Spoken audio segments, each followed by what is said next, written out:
चलिए बच्चों, कल हम लोगों ने गणित का एक बहुत ही महत्वपूर्ण विषय त्रिभुज के बारे में कुछ चर्चा आपस में किए थे, जिसके बारे में आप सबों को विस्तार से बताया भी गया था कि त्रिभुज होता क्या है, इसकी क्या विशेषताएं हैं, इसके प्रकार कितने होते हैं इत्यादि। तो यह कल की बात थी। अब कल की बात आपके स्मरण में है या नहीं है, अब इसका पता लगाते हैं। चूँकि आप सबको कल तो बखूबी हामी भरे थे, यस सर, सारी बात समझ में आ गई, तो आज उसका फीडबैक लेने का कोशिश करते हैं। चलिए मुकेश कुमार खड़े हो जाइए। आप बताइए, कल जो हम लोगों ने त्रिभुज के विषय में पढ़ा उसमें आपने क्या सीखा? त्रिभुज तीन भुजाओं से घिरी हुई एक बंद आकृति है जिसमें तीन भुजा, तीन शीर्ष और तीन कोण होते हैं। त्रिभुज के आधार पर त्रिभुज के माप के आधार पर त्रिभुज तीन प्रकार के होते हैं। समबाहु, विषमबाहु और समद्विबाहु। बहुत अच्छा। न्यून कोण और ये क्या बोलते हैं, ये तो भुजा के आधार पर हो गया कि समबाहु, विषमबाहु और समद्विबाहु। त्रिभुज के माप के आधार पर त्रिभुज के कितने प्रकार होते हैं? जोर से जरा बोलो। तीन प्रकार के, न्यून कोण, समकोण, अधिक कोण। बहुत अच्छा। न्यून कोण किसे कहते हैं? 90 से कम 90 से कम जिस कोण का माप होता है उसे हम न्यून कोण कहते हैं। बहुत अच्छा। अनुराग, सम कोण किसे कहेंगे? बैठ जाओ। जो 90 से ज़्यादा 180 से कम हो उसे समकोण कहते हैं। नहीं, 90 से ज़्यादा और 180 से जो कम होता है उस कोण को हम लोग समकोण नहीं कहते हैं। अनीस,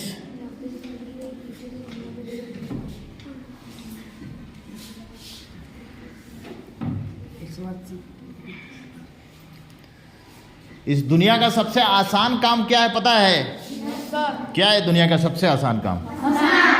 हंसना।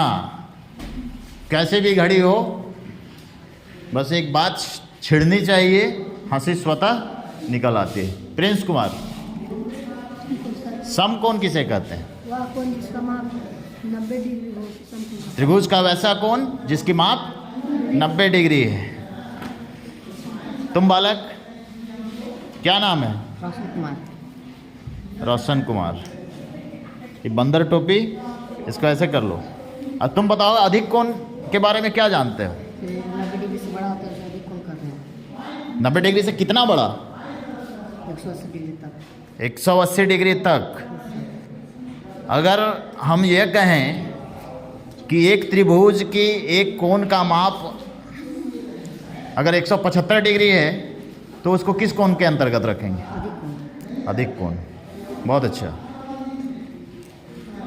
चलते हैं अब लड़कियों की ओर।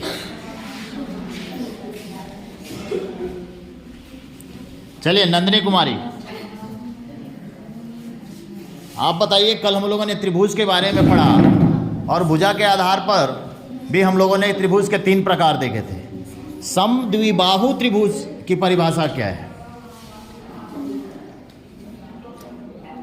एक त्रिभुज जिसकी दो भुजाएं एक समान होती है उसे समद्विबाहु त्रिभुज कहते हैं। दो भुजाओं की, एक त्रिभुज के अंदर दो भुजाओं की माप एक समान हो।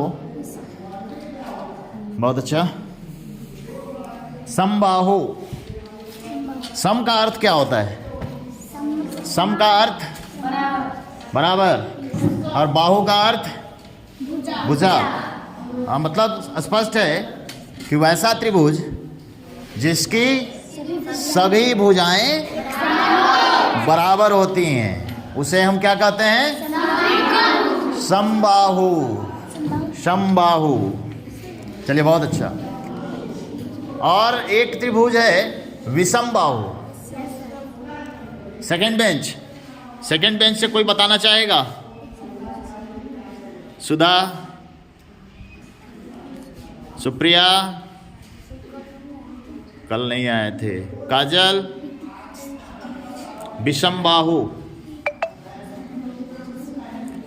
सृष्टि,